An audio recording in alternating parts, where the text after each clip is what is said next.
আমি বিএনপির কোনো নেতা নই। 2018 সনে বিএনপির মনোনয়নে ইলেকশন করেছিলাম। গোলাম মোল্লা রানী রাজনৈতিক বিশ্লেষক, লেখক, এটাই আলহামদুলিল্লাহ, এটা আমার জন্য যথেষ্ট।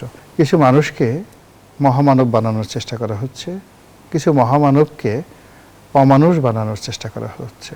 এই সিটের বিনিময়ে যাবতীয় আদর্শ, যাবতীয় গণঅভ্যুত্থানের চেতনা, যাবতীয় প্রত্যয়, যাবতীয় স্বপ্ন তারা বিসর্জন দিল। তাতে কি হলো?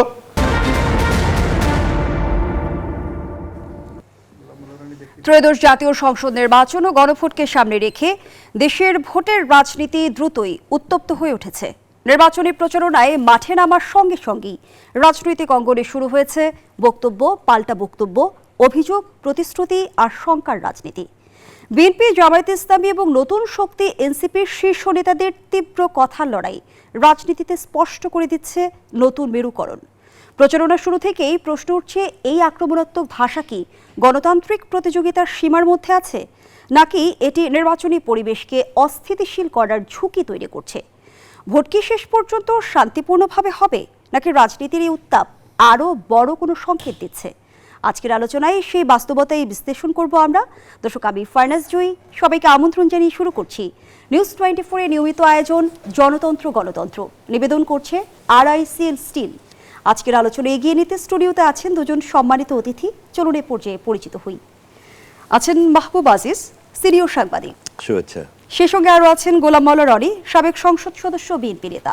দুজনকে আমন্ত্রণ জানাচ্ছি আজকের আলোচনায়।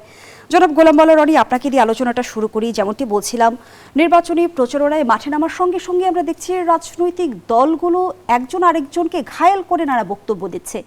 এই যে আক্রমণাত্মক ভাষা, সেটি কি শঙ্কা তৈরি করছে, নাকি রাজনৈতিক দলগুলোর ভোটের মাঠ চাঙ্গা রাখার কৌশল?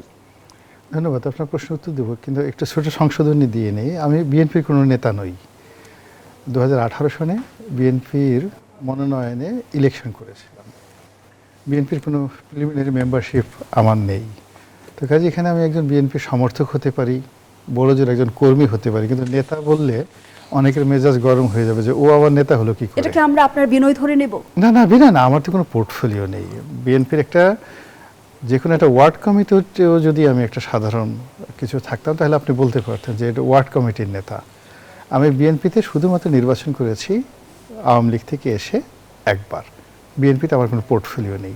ফলে পরিচয় যদি দেওয়া হয় তাহলে মানে বিএনপির সমর্থক, বিএনপির কর্মী এরকম দিলে আমার জন্য অসুবিধা হয় না, কিন্তু নেতা বললে আরও অনেক বড় বড় নেতারা আছে, তাদের মেজাজ গরম হয়ে যাবে যে মিস্টার রনি সে আবার নেতা হলো কী করে, সে তো আওয়ামী লীগ থেকে আসছে, একবার মতো ইলেকশন করেছে। এই জন্য আসলে অনুষ্ঠানের মাধ্যমে আমি চাই না যে বিএনপির কোনো লোকের এই সময়টাতে তাদের মেজাজ খারাপ হোক। এখন তারা ক্ষমতার একেবারে দ্বার প্রান্তে, তো যখন মানুষ ক্ষমতার কাছাকাছি থাকে তাদের শরীরে অনেক গরম থাকে আর কি। তো যার জন্য মানে গোলাম মোল্লা রানী রাজনৈতিক বিশ্লেষক, লেখক, এটাই আলহামদুলিল্লাহ, এটা আমার জন্য যথেষ্ট। এখন আপনি যে প্রশ্নটা করেছেন, সেই প্রশ্নটার জায়গাতে যেটা উপস্থাপনাতে আপনি শুরু থেকে বলেছেন, সেটা হলো এই মুহূর্তে রাজনীতির ময়দানে যা কিছু হচ্ছে এর একটা বিরাট অংশই কিন্তু আর্টিফিশিয়াল, এবং সেই আর্টিফিশিয়াল সব জায়গাতে, অর্থাৎ একটা কৃত্রিম আবহাওয়া তৈরি করার চেষ্টা করা হচ্ছে। কিছু মানুষকে মহামানব বানানোর চেষ্টা করা হচ্ছে, কিছু মহামানবকে অমানুষ বানানোর চেষ্টা করা হচ্ছে, আর কিছু মানুষকে অপমান করতে করতে, লাঞ্ছিত অপমানিত করতে করতে তাদেরকে পশুর পর্যায়ে নিয়ে যাওয়া হচ্ছে। তো ফলে কি হলো, প্রতিটি সমাজের একটা ইকো ব্যালেন্স থাকে। এই সমাজের সমস্ত পশু পাখি প্রাণী, আলো বাতাস থেকে শুরু করে বৃক্ষলতা, মানুষ, এই যে একটা প্রাকৃতিক পরিবেশ, এই প্রাকৃতিক পরিবেশের সৌন্দর্যটা হয় সাংস্কৃতিক বিপ্লব দ্বারা, মাধুর্য দ্বারা, গান, কবিতা, লেখা, সব মিলিয়ে দর্শন, সব কিছু। গত 17 মাসে আমাদের মানবিক মূল্যবোধ, আমাদের চিন্তা চেতনা, আমাদের কর্মের কোনো জায়গাতেই কোনো উন্নয়ন ঘটেনি, বরং উল্টো দিকে ফিরেছে। দ্বিতীয়ত হলো যে এই 17 মাসে একটা গান হয়নি, একটা কোনো কবিতা হয়নি। আমার ভাই উনি আছেন সংবাদপত্রের সাথে সরাসরি জড়িত আছেন, উনি সাহিত্য পৃষ্ঠাও দেখেন। আমার কাছে মনে হয় না যে 17 মাসে উল্লেখ করার মতো 2 লাইন কবিতা ওনার কাছে পাঠিয়েছে, উনি ছাপিয়েছেন, আর ওনার মনে আছে, উনি এখানে বলতে পারবেন এরকম কোনো কবিতা ওনার সমকালের পত্রিকায় আসে নাই, আমি তো দেখি নাই। ফলে ইংরেজিতে যেটিকে বলা ব্যারেন, একটা অনুর্বর একটা সমাজ এখানে চলছে। সেই অনুর্বর সমাজে হঠাৎ করে শুরু হয়েছে নির্বাচনের তোড়জোড়। এই নির্বাচনের তোড়জোড়ে যা হয়, এই ধরনের একটা অস্থির সমাজে ঠিক সেই ঘটনাটা ঘটছে। মানুষ ছুটছে, প্রচণ্ড বেগে ছুটছে, যারা পদ চায়, পদবি চায়, যারা মন্ত্রী হতে চায়, এমপি হতে চায়, প্রধানমন্ত্রী হতে চায়, এবং তারা মনে করছে যে আমি যে মন্ত্রী হতে চাচ্ছি, প্রধানমন্ত্রী হতে চাচ্ছি, বা আমি যে রাষ্ট্র পরিচালনা করতে চাচ্ছি, এটাই আমার সবচেয়ে বড় যোগ্যতা, my will force. Other than that মানুষ আমাকে কি মনে করলো, মানুষের কাছে আমার কোনো জবাবদিহি আছে কি নেই, আমার কি যোগ্যতা আছে, আমি এই রাষ্ট্র পরিচালনা করতে পারবো কি পারবো না, এইরকম যে একটা আর্ত উপলব্ধি বাংলাদেশে প্রায় 2000-এর মতো সংসদ সদস্য প্রার্থী, তাদের কারোর মধ্যে এরকম আর্ত উপলব্ধি আছে বলে আমার কাছে মনে হচ্ছে না। বরং একেবারে যেই লোক হয়তো দেখা গেল যে এই নির্বাচনে টেকনাফের একটা অজয় পাড়াগা থেকে দাঁড়িয়েছে, হয়তো 200 ভোট সে পাবে না, কিন্তু তার ধারণা যে সে যদি প্রধানমন্ত্রী হন তাহলে ইন্দিরা গান্ধীর শেষে বাংলাদেশ ভালো চালাতে পারবে। ইন্দিরা গান্ধী ভারত যেভাবে চালিয়েছে তার চেয়ে, বেনজির ভুট্টো যেভাবে চালিয়েছেন, অথবা ধরুন আরও বিখ্যাত উইনস্টন চার্চিল, সে কি বুঝে? উইনস্টন চার্চিল তো আমার কাছে শিশু। আমি বাংলাদেশটাকে এমন সুন্দরভাবে চালাবো যে সারা পৃথিবী আমেরিকার যত চালাকি করুক না কেন, উইনস্টন চার্চিল যেভাবে হিটলারকে পরাজিত করেছে, আমরা আমেরিকাকে পরাজিত করে ফেলবো। আমাদের দোয়া আছে, দরুদ আছে, ফু আছে, বিভিন্ন রকম জাদু আছে, মন্ত্র আছে, বান আছে, টোনা আছে, একদম ডোনাল্ড ট্রাম্পের এমন অবস্থা করে দেবো যে ঘুমাতেই পারবে না, ও হোয়াইট হাউসের মধ্যে সে ব্রাস্ট করে মারা যাবে আর কি, এমন বান মেরে দেবো। তো এই যে অবস্থা, সেই অবস্থার প্রেক্ষিতে আপনি দেখেন দিনে রাতে সব মানুষ যে প্রচারগুলো হচ্ছে, সব কিছুর মধ্যে কোনো ধারাবাহিকতা, ইংরেজিতে দুটো শব্দ, একটা হলো কনস্ট্যান্ট, দৃঢ়তার সঙ্গে যখন আপনি একটা জায়গাতে দাঁড়িয়ে থাকবেন, আর একটা হলো কনসিস্টেন্সি, ধারাবাহিকতা। এই দুটো জিনিস আমাদের রাজনীতিতে নেই। গত 17 মাসে কোনো একটা রাজনৈতিক দল, কোনো একটা ব্যক্তি আপনি দেখতে পারবেন না যে এই গত 17 মাস ধরে একই নীতি, একই আদর্শ, একই কথা বলেছে এবং সেটা স্থির আছে। এবং জনাব গোলাম মাওলা রনি, আরও একটি অবাক করা বিষয়ে সব রাজনৈতিক দলই ষড়যন্ত্রের অভিযোগ করছে। তাহলে আসলে ষড়যন্ত্র করছে কারা? ষড়যন্ত্র সবাই করছে, প্রত্যেকটা মানুষ তার নিজের সঙ্গে ষড়যন্ত্র করছে।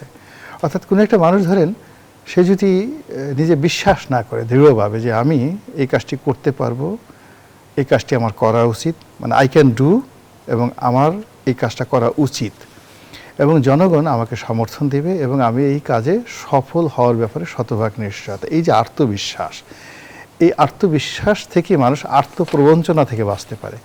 এখন প্রতিটা মানুষই নিজেকে বেলুন যেভাবে মানে ফুলিয়ে রাখে, একটা দেখেন আমরা যে একটা ব্যাঙ ফুলিয়ে অনেক বড় হাতির মতো হয়ে যায়, ওইরকম প্রত্যেকটা মানুষ যার যার অবস্থানে নিজেকে পাম্প করে তারপর বলে যে আমার পাম্প হয় না, আরও 4-5 জনকে ডাকে, যাই আমাকে আরও একটু পাম্প করে ফুলাতো, দেখে আমি কত মোটা হই, তাজা হই, কত বড় দেখা যায়।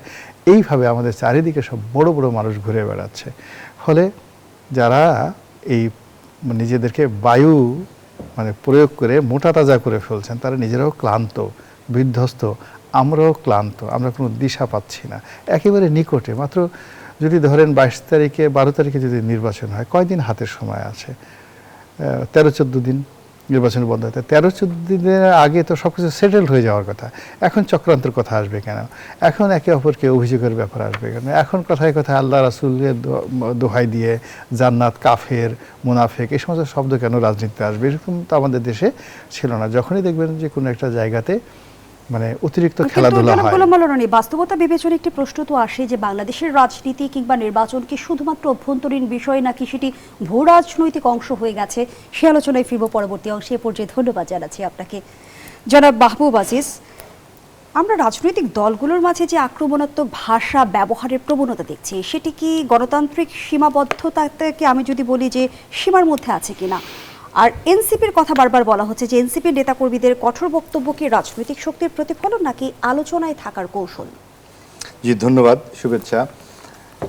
দেখুন, এই পুরো পরিস্থিতিটা যদি আমরা একটু বিশ্লেষণ করি, যে নির্বাচনের আর 17-18 দিন, তো এর মধ্যে 22 তারিখ থেকে শুরু হলো, 22, 23, 24, 25, আজকে 4 দিন ধরে নির্বাচনী প্রচারণা চলছে।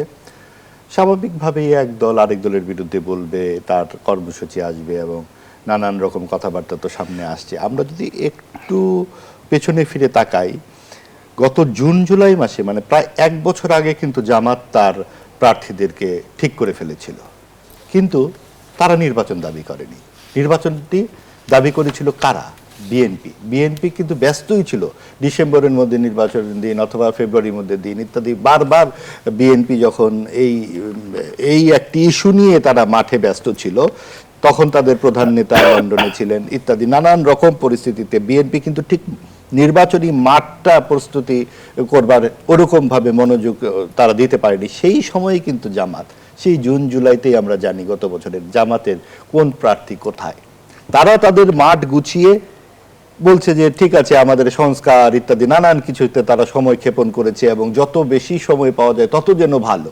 এর মধ্যে তারা কি করলো? এনসিপিকে সাথে নিয়ে নিল, যাতে 71-এর যে তাদের যে একটা বিতর্কিত ভূমিকা সেটাও ফিল্টার্ড হয়ে যায় এবং এই গণ অভ্যুত্থানের যে পুরো যে সুফল বা সেটাকেও তারা পকেটস্থ করে ফেললো। এতে কিন্তু এনসিপির রাজনীতি একেবারে অন্ধকারে নিক্ষিপ্ত হয়ে গেল, ডানপন্থাতে বিলীন হয়ে গেল, সেটা আরেকটা কথা। কিন্তু জামাত অনেক তাদের ব্যাটে অনেক রান যুক্ত করতে পারলো। আপনি দেখুন যে সেটি আসলে কিভাবে, সেটি হচ্ছে যে এই যে 24-এর গণ অভ্যুত্থান তো একটা অনেক বড় ব্যাপার। এটা তো মানুষ গত 12 বছর ভোট দিতে পারেনি। এই যে গণতন্ত্র এবং গণতন্ত্রের প্রতি যে মানুষের একটা দুর্নিবার আকাঙ্ক্ষা, এইটার পক্ষে তো মানুষ রক্ত দিয়েছে। এই পুরো ব্যাপারটি নেতৃত্ব দিয়েছে এই ছাত্ররা, তরুণীরা, তাদেরই দল গণ অভ্যুত্থান। কত শতাংশ রয়েছে? ভোটের বিষয়টা হচ্ছে কি, ধরেন ভোটের ব্যাপারের সাথে কিছু একটা প্রত্যয় কিন্তু জড়িত থাকে। ভোট হয়তো তারা এখন পেত না, কিন্তু মানুষের ভেতরে যে, আপনার কি মনে আছে 2 আগস্ট 3 আগস্ট 4 আগস্টের গানের কথা? লক্ষ লক্ষ মানুষ কি স্বপ্ন দেখেছিল, এই স্বপ্ন দেখিয়েছিল তো এই তরুণরা, এই তরুণীরা। আজকে এই তরুণীরাই কিন্তু দলে দলে বেরিয়ে যাচ্ছে। কেন? কারণ তারা জামাতের খপ্পরে পড়তে চায়নি। তারা কিন্তু চেয়েছিল, আপনি হয়তো তারা একটাও আসন পেত না, হয়তো তারা কিন্তু মানুষের তো একটা আকাঙ্ক্ষা জাগিয়েছিল, সেই আকাঙ্ক্ষাটা কিন্তু জামাতের কাছে চলে গেল। এবং জামাতের সাথে যুক্ত হওয়ার পর আপনি দেখুন সিরিয়াতে কি ঘটেছে, ইয়েমেনে কি ঘটেছে, আপনার এই যে দক্ষিণপন্থী যে সমস্ত রাজনীতির ক্ষেত্রে একের পর এক দেশে, লিবিয়াতে কি ঘটেছে, পাকিস্তানে কি ঘটেছে। এই গত 70 বছরে পাকিস্তানে কখনো গণতন্ত্র এসেছে? সাম্প্রদায়িক রাজনীতির ফলাফল কি আমরা দেখি নাই? পাকিস্তান থেকে বাংলাদেশ আলাদা হলো কেন? পাকিস্তান থেকে পশ্চিম এবং পূর্ব পাকিস্তানের আলাদা হওয়ার প্রধান কারণটিই তো ছিল এই ধর্মভিত্তিক রাজনীতি। যখন ভারত হিন্দুস্থান, পাকিস্তান মুসলিমদের স্থান, বাংলাদেশ হচ্ছে অসাম্প্রদায়িকতার স্থান। এই যে মূল প্রত্যয়টা কিন্তু 71-এর থেকে পাওয়া, সেই 71-কেই তো বিসর্জন দিয়ে দিল এই এনসিপির তরুণরা। তারা চলে গেল জামাতের সাথে। কেন গেল? এটা কিন্তু খুব সরল একটা হিসাব। তারা যে জামাতের আদর্শ উদ্বুদ্ধ হয়ে গেছে তা না, হয়তো তাদের কেউ কেউ এই ডানপন্থী রাজনীতির সঙ্গে আগে ওই যে গুপ্ত রাজনীতির সঙ্গে জড়িত ছিল, সেটা একটা কথা। কিন্তু মূল বিষয়টা হচ্ছে বিএনপি তাদের এত পরিমাণ সিট দিতে চায়নি। 30টা সিট তো অনেক বিএনপির জন্য। সেই 30টা সিটের বিনিময়ে তারা কিন্তু এমন সময়ে যুক্ত হলো যাতে কেউ স্বতন্ত্র প্রার্থী হতে না পারে। এনসিপি কিরকম একটা চালাকি করলো দেখুন। কিন্তু সেই 30টা সিট থেকে কয়টাই ফলাফল তারা তুলে আনতে পারবে? ফলাফল বিষয়টা তো অনেক বহুমাত্রিক। ফলাফলের সাথে কিন্তু আরেকটা জিনিস খেয়াল করুন, তারা যদি জামাতের ভোট যদি এখন 4 থেকে 7% ছিল, তারা দাবি করে 13%। 13% থেকে আরো তো কিছু বেড়েছে, কারণ আওয়ামী লীগের ভোটগুলো কোথায় যাবে? কিছু ভোট তো এদিক ওদিক যাবে। তারা ধরছে যে কিছু ভোট হলো 20%ও যদি ভোট পায়, এই 20% কিন্তু উচ্চকক্ষের আসন পাবে জামাত। এই উচ্চকক্ষের আসনগুলো কিন্তু তখন এনসিপি পাচ্ছে।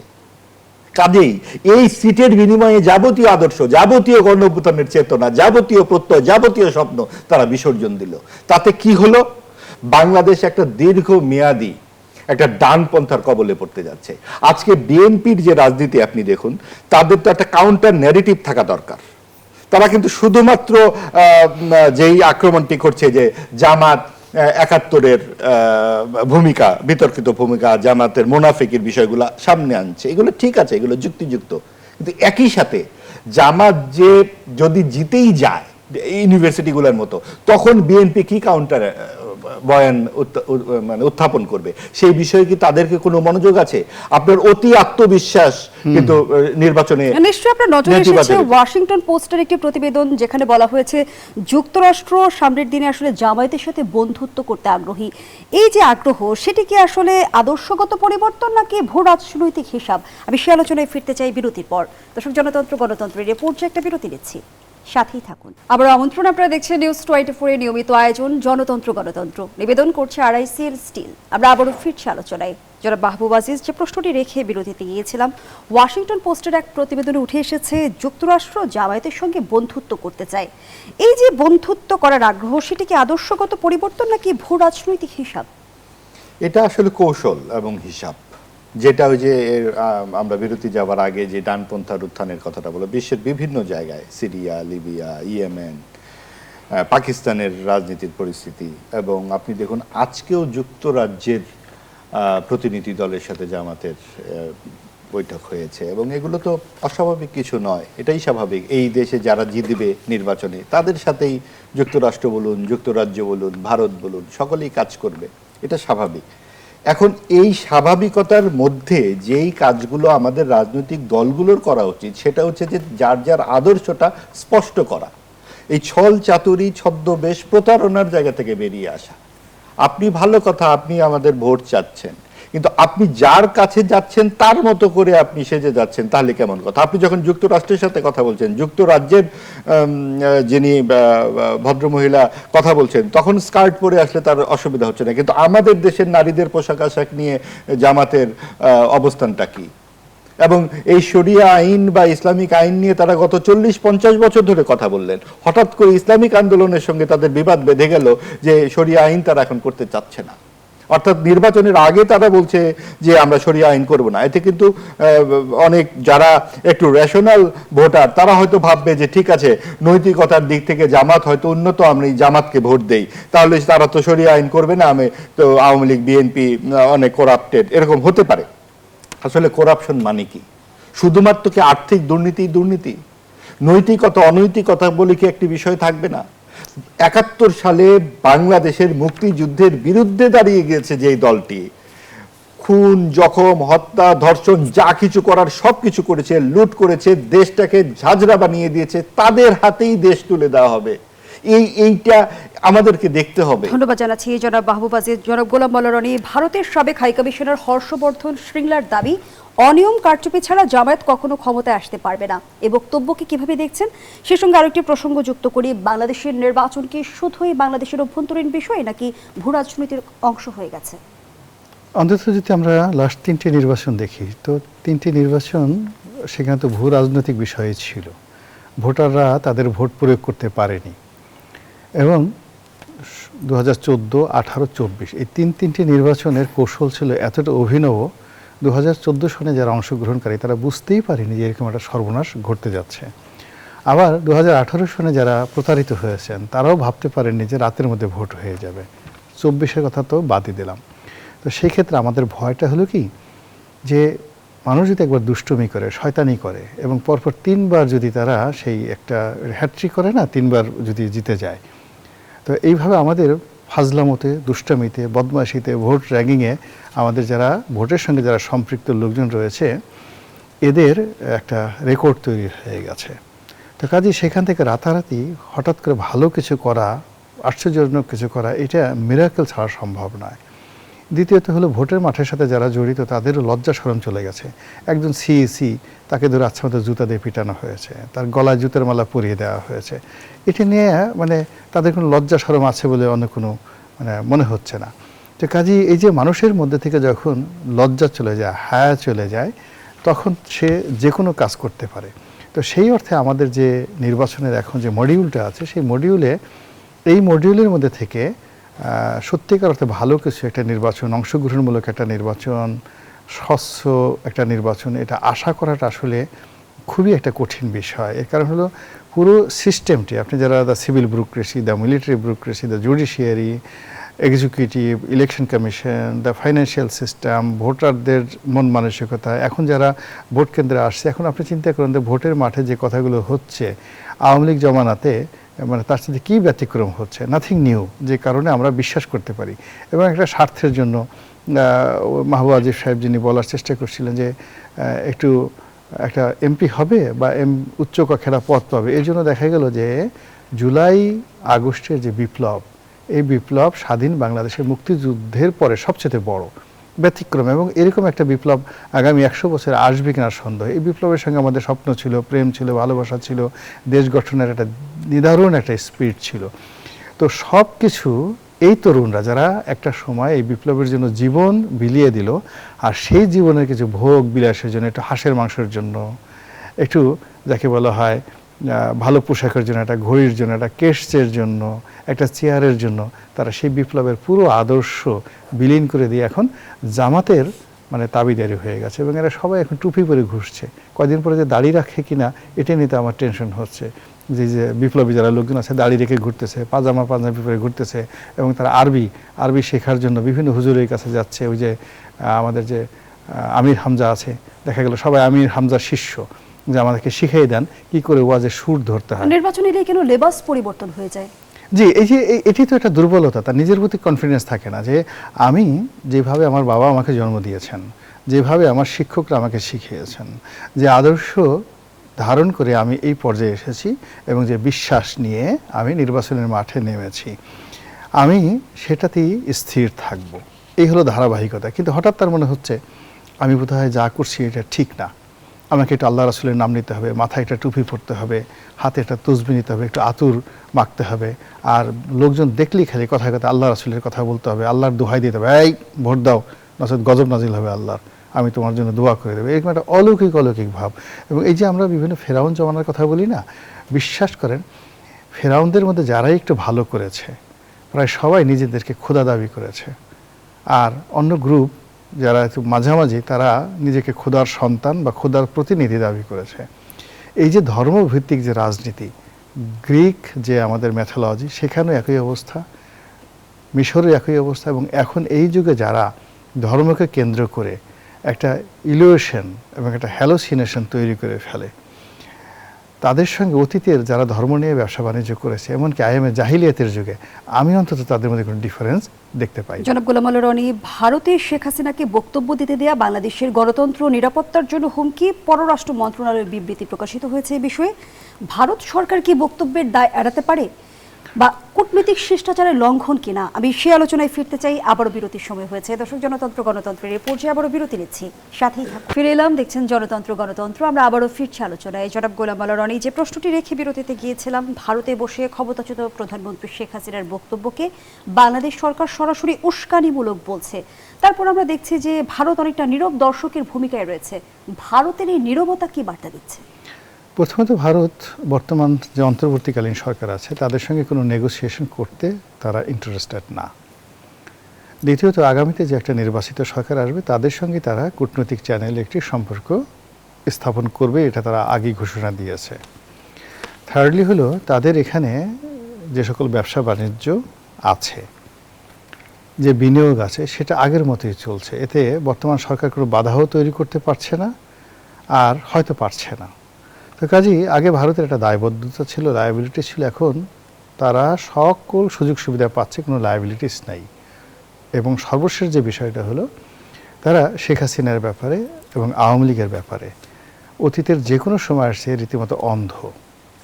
তারা চায় শেখ হাসিনা আবার ক্ষমতায় ফিরে আসুক, তারা চায় আওয়ামী লীগ আবার ক্ষমতায় আসুক, এবং তাদের সেই জয়কার আগের মতো 2009 থেকে 15 পর্যন্ত সেই জয়কার আবার চালু হোক, এটা ওপেন ক্লিয়ার। একই বিষয়ে আপনার মন্তব্য জানতে চাই।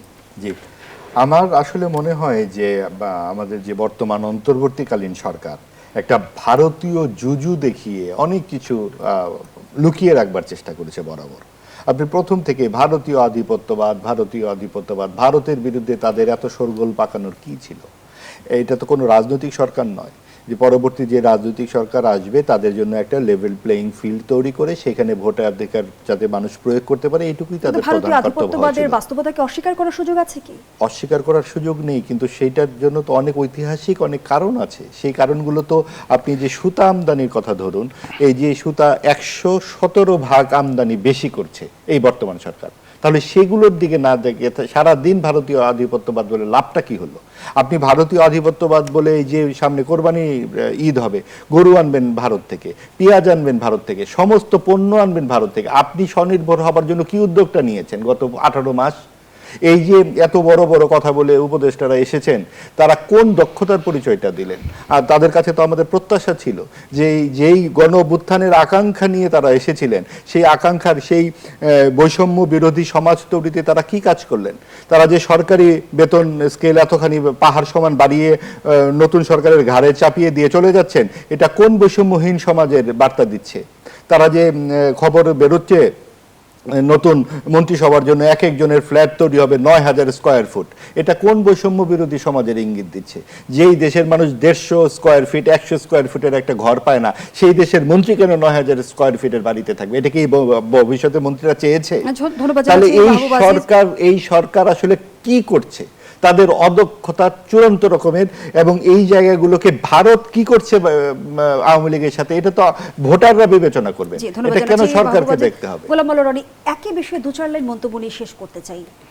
প্রথমত হলো যে মাহবুব সাহেব যেটা বললেন যে কোনো অবস্থাতেই আমরা যেটা পারবো না, এই কথাগুলো আমাদের বলা উচিত না। আর একটা বৃহৎ প্রতিবেশীর সঙ্গে সম্পর্ক স্থাপন করার জন্য কিংবা সম্পর্ক নষ্ট করার জন্য অনেক পলিটিক্যাল মিলিটারি জিনিয়াসনেস দরকার আছে, এবং ডিপ্লোম্যাসিতেও তার অনেক জিনিয়াসনেস দরকার আছে। সেই তুলনায় আমাদের বাংলাদেশে যারা মানে হ্যান্ডেল করছে ভারতের থার্ড টায়ার, তৃতীয় সারির যে সকল আমলা রয়েছেন, রাজনীতিবিদ রয়েছেন, আমরা তাদের সমপর্যায়ের যোগ্যতা এখন অর্জন অসংখ্য করতে ধন্যবাদ পারি। জানাচ্ছি জনাব গোলাম মাওলা রনি। আমরা আমাদের আয়োজনের একেবারেই শেষ পর্যায়ে অসংখ্য ধন্যবাদ জানাচ্ছি জনাব মাহবুব আজিজ আপনাকে। দর্শক, এখানেই শেষ করছি জনতন্ত্র গণতন্ত্রের আজকের আয়োজন। ধন্যবাদ এতক্ষণ আমাদের সাথে থাকার জন্য।